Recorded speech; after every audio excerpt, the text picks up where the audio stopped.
आज ले चलती हूँ आपको तकरीबन 2500 साल पहले, जब एक सूर्य का जन्म हुआ था जिसने हमेशा हमेशा के लिए मानवता की राहें आलोकित कर दी। हाँ, मैं बात कर रही हूँ भगवान बुद्ध की। बुद्ध पूर्णिमा की आप सभी को एडवांस में शुभकामनाएं। हमारी सनातन संपदा से अगर बुद्ध को निकाल दो तो वो आधी अधूरी ही रह जाएगी। हम आध्यात्मिकता के वो शिखर की झलक कभी न पाते जहाँ पहुँचकर हम विश्व गुरु कहलाए। ओशो बुद्ध को दुनिया का पहला धर्म वैज्ञानिक कहते थे, द फर्स्ट रिलीजियन साइंटिस्ट, क्योंकि बुद्ध ने कभी धर्म को तर्क से परे कभी नहीं माना, क्योंकि बुद्ध ने कभी नहीं कहा कि मैं जो कहता हूँ वही सच है, उसी पर श्रद्धा रखो। वो कहते थे मैंने जो कहा वो मेरा सच है, अपना सच तुम खुद ढूंढो। मैं सिर्फ इशारा करूंगा, उंगली दिखा दूंगा, रास्ते पर चलना, गंतव्य ढूंढना तुम्हारा काम है।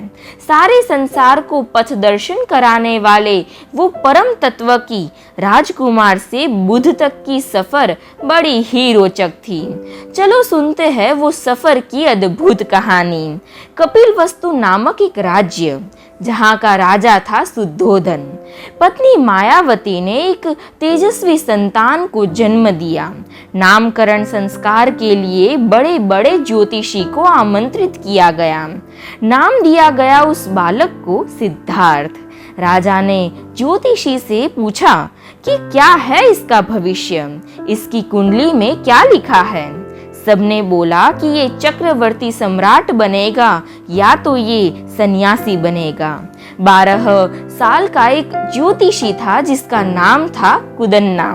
उसने बताया कि महाराज, मैं आपको स्पष्ट रूप से बताता हूँ, ये युवराज बड़ा होके सन्यासी ही बनेगा।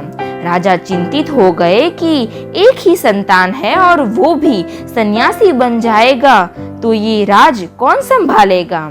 उसने ज्योतिषी से इसका उपाय पूछा। ज्योतिषी बोले, महाराज बहुत आसान है, उसे दुख का अनुभव नहीं होना चाहिए, मृत्यु का अटल सत्य उसके सामने कभी नहीं आना चाहिए।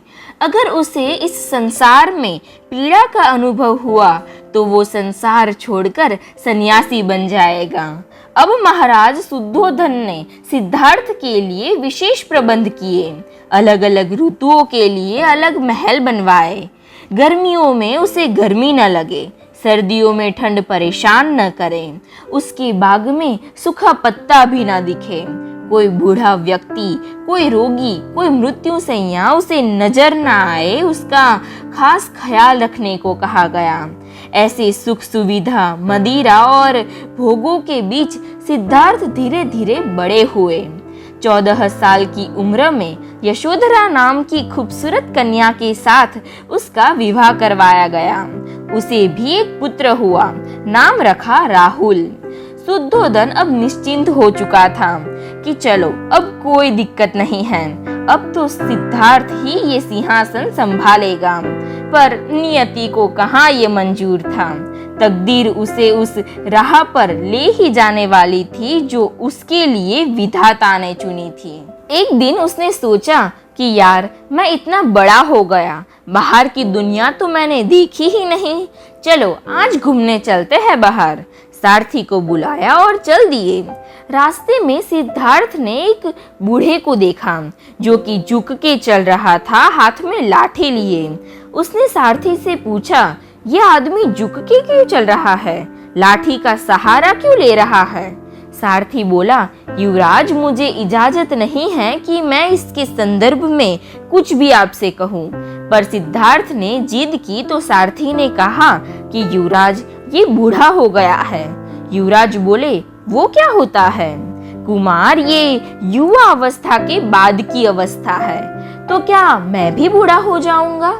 हाँ युवराज, सबको होना है एक दिन। थोड़े आगे चले तो एक मृत्युशैया जा रही थी, लोग रो रहे थे। सिद्धार्थ बोला, ये इसको बांधकर उठा के कहाँ ले जा रहे हैं। युवराज, वो मर गया है। बोले, क्या मैं भी मर जाऊंगा एक दिन। हाँ युवराज, यही नियम है, जो आएगा सो जाएगा।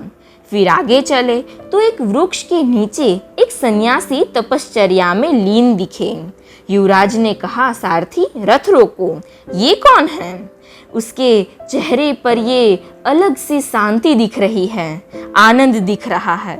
युवराज, इसने संसार के सारे सुख भोग त्याग दिए हैं, शाश्वत सुख को अपनाकर ये सन्यासी बन गया है। बस फिर क्या था, मिल गई वो राह जिस पे चलना नियति ने तय किया था।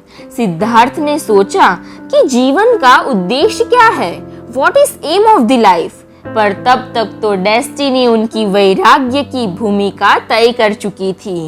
एक दिन जब सारी पृथ्वी रात के अंधेरे में सो रही थी, तब सिद्धार्थ दबे पांव उठे। एक नजर पत्नी यशोधरा की ओर डाली, बगल में सोते राहुल को देखा। अपने सारे आधे अधूरे संशयों को मिटाकर सिद्धार्थ चल दिए जन मंगल का संकल्प लिए। जग में ज्ञान का उजाला फैलाने निकल गए घर से, कर दिया गृह त्याग और मिल गया हमें ऊर्ध्व, मिल गए हमें बुद्ध। फ्रेंड्स, कहानी हमें ये बताती है कि महत्व साधन का नहीं, साधना का है, श्रेष्ठ संकल्पों का है।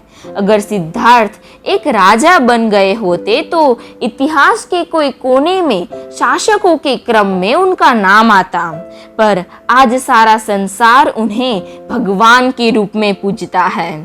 तो फिर मिलेंगे अगले रविवार को कुछ नया लेके, तब तक राधे राधे।